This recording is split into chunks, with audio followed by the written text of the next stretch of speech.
নেদারল্যান্ডের বিরুদ্ধে ১৭ রানে ম্যাচ জিতে গ্রুপ লিগের ৪ ম্যাচে ৪টা ম্যাচ জিতে সুপার 8-এ পৌঁছে গেল ভারত। এবার আসল খেলা বা আসল বিশ্বকাপের খেলা তো শুরু হবে ২২ তারিখ থেকে, যেখানে এই আহমেদাবাদে মাঠেই খেলবে ভারত বনাম সাউথ আফ্রিকা, আগেরবারের চ্যাম্পিয়ন। তো তার আগে ভারতের টিমের কতটা প্রস্তুতি, কী কী দুর্বলতা, বিশেষ করে অভিষেক শর্মাকে নিয়ে, বাকি মিডল অর্ডারে কী কী প্লাস পয়েন্ট এবং ভারতের মিডল অর্ডারে রান করাতে কী কী প্লাস পয়েন্ট, সেই সব কিছু নিয়ে ভিডিওতে আলোচনা করব। তার সঙ্গে আলোচনা করব ভারতের বিরুদ্ধে যে বিপক্ষ টিম রয়েছে সেই টিমরা ভারতকে এনকাউন্টার করার জন্য কী কী প্ল্যান এক্সিকিউট করছে, সেই সব কিছু ব্যাপারেই ভিডিওতে আলোচনা হবে। ভিডিওটা অবশ্যই শেষ পর্যন্ত দেখবে। আর এরকমই ক্রিকেট রিলেটেড নিউজের জন্য চ্যানেলটিকে তো সাবস্ক্রাইব করবেই। তার সাথে ডিসক্রিপশানে আমাদের টেলিগ্রাম চ্যানেলের লিঙ্ক দেওয়া আছে, সেখানেও জয়েন হয়ে যাও ডেইলি ছোটো বড়ো আপডেটের জন্য। সো চলো ভিডিওটা শুরু করা যাক। শিবম শক্তিমান দুবে এই মুহূর্তে ভারতীয় টিমের সবথেকে আন্ডাররেটেড একজন প্লেয়ার, যাকে নিয়ে চর্চা সবসময় কম হয়। তো সেই ব্যাপারে তো কথা বলবোই, এই ব্যাপারে ডিটেলসে কথা বলবো। তার আগে প্রথম থেকে দেখা যাক। তো ভারত আজকে টসে প্রথম জেতে এবং টসে জিতে ব্যাট করার সিদ্ধান্ত নেয়। আমি বলবো এটা ঠিকঠাক সিদ্ধান্ত, যেহেতু আমাদের সুপার 8-এর বা সেমিফাইনালের সেমিফাইনালের জন্য আমরা তৈরি হচ্ছি। অবশ্যই ভালো সিদ্ধান্ত। এবং ভারতে আজকে দুটো চেঞ্জেস ছিল। প্রথমত আজকে তোমার আকসার প্যাটেল এবং কুলদীপ বসেছিল এবং তার পরিবর্তে আর্শদীপ এবং ওয়াশিংটন সুন্দর এসেছিল। তো আমি বলেছিলাম আর্শদীপ ফিরবে, সেটা হয়েছে। এবং আকসার বসবে এটা আমি বলিনি, তবে আমি এটা বলেছিলাম ওয়াশিংটন সুন্দরে কিন্তু খেলার চান্স আছে। তো আমি বলবো এটা একটা ট্যাকটিক্যাল চেঞ্জেস, তবে আকসার প্যাটেলের যে চেঞ্জেসটা সেটা না করলেও চলতো, কারণ আজকের ম্যাচ ছিল আহমেদাবাদের ম্যাচ। হ্যাঁ, মানছি এই ম্যাচটা অতটা গুরুত্বপূর্ণ নয়, কিন্তু আসল যেটা ম্যাচ সেটা ছিল 22 তারিখ সাউথ আফ্রিকার বিরুদ্ধে, এবং সেটা কিন্তু এই আহমেদাবাদের মাঠেই রয়েছে। তো সেই জায়গায় অবশ্যই আমি বলবো আকসার প্যাটেল ভারতের উপকাপ্তান, তাকে যদি খেলানো হতো অবশ্যই তাকে দিয়েও টেস্ট করানো হতো যে সে কেমন ফর্মে রয়েছে, বা সেও একটু মাঠটাকে আরও বেটারভাবে চিনতে পারতো প্লেইং 11-এ থাকলে। দেন ভারতের আজকে আবারও একটা সমস্যা অভিষেক শর্মাকে নিয়ে। অভিষেক শর্মা পরপর 3 ম্যাচে 3টে ডাক। প্রথমটা বোধহয় 1 বলে, তারপরটা 4 বলে না 5 বলে, এবং আজকেরটাও কিন্তু 2 নম্বর বলেই সে কিন্তু আউট হয়ে যায়, যেটা একদমই কিন্তু ভারতের জন্য পজিটিভ দিক নয়। অবশ্যই সেটা সুপার 8-এর আগে। এবার একটা চিন্তা থেকেই যাচ্ছে, বা সবারই মনে প্রশ্ন থেকেই যাচ্ছে যে অভিষেক শর্মা কি তাহলে আবার ড্রপ হতে চলেছে। তো ভারতের ওপেনিংয়ের সমস্যা বরাবরই চলে আসছে, কোনো না কোনো একটা ওপেনার খারাপ খেলে আসছে, সেরকমটাই চলছে। দেখা যাক ভারত এ ব্যাপারে কী সিদ্ধান্ত নেয়। বাট আমি আবারও বলবো অভিষেক শর্মার জন্য এটা একদমই ভালো দিক নয়। তবে অভিষেক শর্মার ফর্মে ফিরতে একটা ম্যাচই লাগে এবং গোটা 10 বলই লাগে ফর্মে ফিরতে, ঠিক আছে। কিন্তু যেহেতু তিনটে ম্যাচ খেলে এবং তিনটে ম্যাচই ডাককে আউট হলো 0 রান করে, এবং তার বিরুদ্ধে বোলারদের কিন্তু স্পেশালি তৈরি হয়েই আসছে, মানে তাকে একদম রুম দিতে চাইছে না, স্পেশালি স্পিনার দিয়ে বল করাচ্ছে। বিশেষ করে পাকিস্তান ম্যাচ এবং আজকের ম্যাচ, এই দুটো ম্যাচেই কিন্তু সেম বলে এবং সেমভাবে আউট হয়েছে। তো এই থেকে বোঝা যাচ্ছে যে তার বিরুদ্ধে কিন্তু পুরো প্ল্যান করেই কিন্তু বিপক্ষ টিম নামছে। শুধু তার বিরুদ্ধে নয়, আমি বলবো প্রত্যেকটা বিপক্ষ টিমই ভারতের বিরুদ্ধে প্ল্যান করে নামছে, কারণ ভারতের নিউজিল্যান্ডের সিরিজ দেখেছে, প্রচুর রান বানিয়েছে সেখানে, এবং সেখান থেকেই তারা অ্যানালাইসিস করেছে। এবং ভারতের বিরুদ্ধে প্রত্যেকটা টিমের একটাই প্ল্যান, সেটা হচ্ছে ভারতকে কোনো রকম স্পিড না দেওয়া। তাই স্পিনার দিয়ে শুরু করছে। আগের দিনও প্রচুর স্পিনার খেলিয়েছে, আজকেও প্রথম পাওয়ার প্লে 5 ওভার কিন্তু স্পিনাররা বল করেছে। তো অভিষেক শর্মার জন্য সত্যি খুবই খারাপ দিক। তবে আশা করব 2024-এ যেমন বিরাট কোহলির সঙ্গে হয়েছিল, যেন অভিষেক শর্মার সঙ্গে তাই হয় 2024-এ।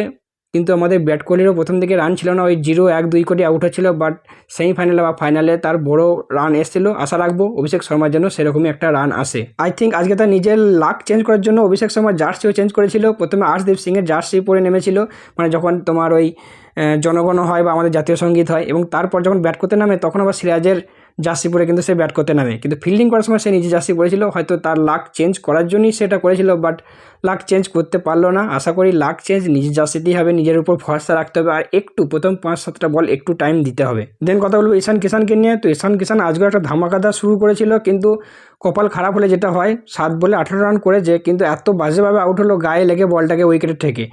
যদি ভাগ্য সাথ থাকতো তাহলে আজকে এইটুকু শিওর ছিলাম যে ঈশান কিষানেরও আজকে কিন্তু একটা বড় পাড়ি আসতো তার ব্যাট থেকে। যাই হোক, দিন সবারই সমান যায় না। অন্যদিকে যদি সূর্যকুমারকে নিয়ে কথা বলি, সূর্যকুমার কিন্তু 13 রানের মাথায় তার একটা ক্যাচ মিস হয়েছিল, ইজি ক্যাচই মিস হয়েছিল, বাট সে 28 বলে 34 রান, একটা ঠিকঠাক ক্যামিও ইনিংস সে কিন্তু খেলেছে।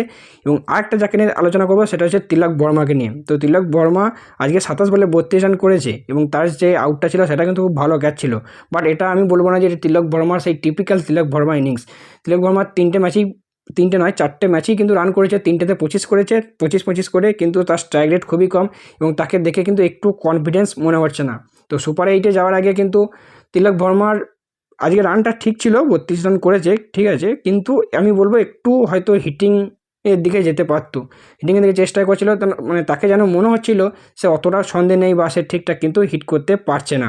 দেন তারপর আসে আমাদের শিবম শক্তিমান দুবে, 31 বল 66 রান এবং তাকে সঙ্গ দেয় হার্দিক পান্ডিয়া তোমার 21 বলে 30 রান করে। তো শিবম দুবেকে নিয়ে আমি আবারও বলবো, শিবম দুবে হচ্ছে ভারতীয় টিমের সবথেকে আন্ডার রেটেড এবং কম চর্চিত প্লেয়ার। তাকে আমরা খুবই কম তাকে নিয়ে খুবই কম চর্চা করি, বরঞ্চ সে যখন তাড়াতাড়ি আউট হয়ে যায় বা এসেই আউট হয়ে যায় সেই ক্ষেত্রে তাকে নিয়ে চর্চা বেশি হয়। কিন্তু শিবম দুবে ভারতের জন্য একটা কিন্তু ক্লাস প্লেয়ার।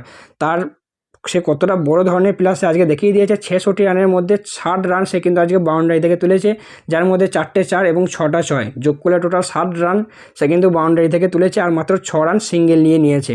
এবং শিবম দুবে শুধু আজকে বলে নয়, 2024 বিশ্বকাপে মানে T20 বিশ্বকাপ ফাইনালেও সে একটা ভালো ইনিংস খেলেছিল, এশিয়া কাপ ফাইনালে সেখানেও একটা ভালো ইনিংস খেলেছিল, এবং আজকের ম্যাচেও কিন্তু এক প্রকার বলতে গেলে ভারতকে তোমার সংকটের থেকে বার করে নিয়ে আসছে কিন্তু শিবম দুবে। কারণ সেই সময় কিন্তু সূর্যকুমারের উইকেট পড়ে গেছিলো এবং ভারত যথেষ্ট চাপে পড়ে গেছিলো। হয়তো ম্যাচ আমরা তখনও জিতে যেতাম, কিন্তু ভারত কিন্তু একটু চাপে ফেলে দিয়েছিল এবং সেই চাপ থেকে বার করে নিয়ে এসেছে শিবম দুবে, এবং তাকে যোগ্য সংজ্ঞা দিয়েছে 21 বলে 30 রান করে হার্দিক পান্ডিয়া। তো আমি আগেই পোস্ট করে দিয়েছিলাম টুইটারে বা আমাদের টেলিগ্রামে, চাইলে জয়েন হতে পারো, যে হার্দিকের প্রথম 4-5টা বল খেলা দেখেই বলে দিয়েছিলাম যে আজকে কিন্তু হার্দিক পান্ডিয়ার দিন। হয়তো আরেকটু ভালো ইনিংস খেলতো, যদিও এটা খুব একটা খারাপ ইনিংস নয়, তবে হার্দিক পান্ডিয়া যদি আরেকটু সুযোগ পেত বা আরেকটু বেশি স্ট্রাইক পেত তাহলে সে কিন্তু আরও বেশি রান করতে পারতো। এবং শেষের দিকে তোমার রিঙ্কু সিং আসে, দ্য ফিনিশার, আমাদের এসে 3টে বল খেলা, তার মধ্যে একটা কিন্তু বড় হিটও সে করে। তো ওভারঅল এই নিয়েই ভারত কিন্তু আজকে 193 রান করেছিল 6 উইকেটের বিনিময়ে, যার মধ্যে দুবে এবং হার্দিকের যে 35 বলে 76 রানের ইনিংসটা, সেটা মানে তার অবদানের জন্যই কিন্তু এতটা দূরে পৌঁছাতে পেরেছিল ভারত। এবং তারা দূরে যদি উইকেট পড়ে যেত সেক্ষেত্রে কিন্তু হয়তো ভারত একটু চাপেও পড়তে পারতো। তবে আজকে ম্যাচের পর যে ভারত 4টে ম্যাচ গ্রুপ লিগে খেলেছে, সেখান থেকে 2টো প্লাস পয়েন্ট এবং 2টো মাইনাস পয়েন্ট বলবো।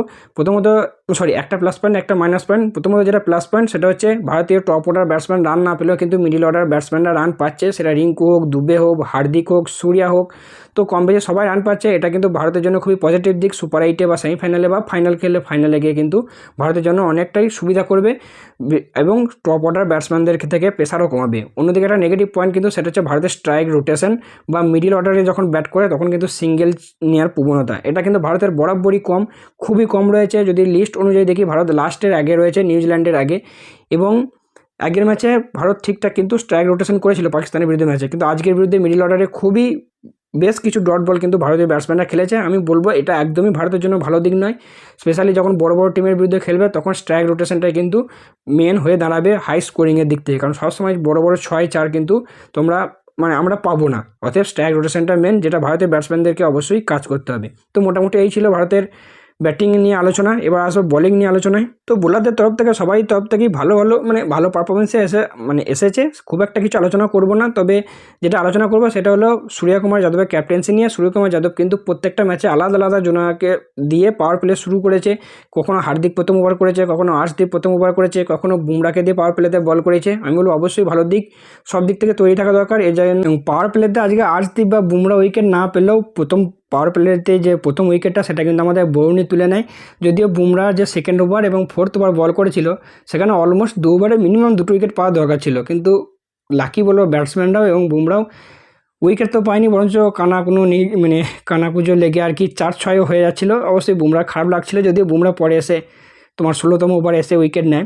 বাকি যদি বরুণকে নিয়ে কথা বলবো, তো বরুণের সঙ্গে খুবই খারাপ হয়েছে, কারণ বরুণ একমাত্র প্রথম ম্যাচেই 4 ওভার বল করেছে এবং তারপর থেকে বাকি 3টে ম্যাচে কিন্তু একটাতেও 4 ওভার বল করে নাই, কোনোটায় 2টো, কোনোটায় 3 ওভার, আজকেও 3 ওভার বল করেছে।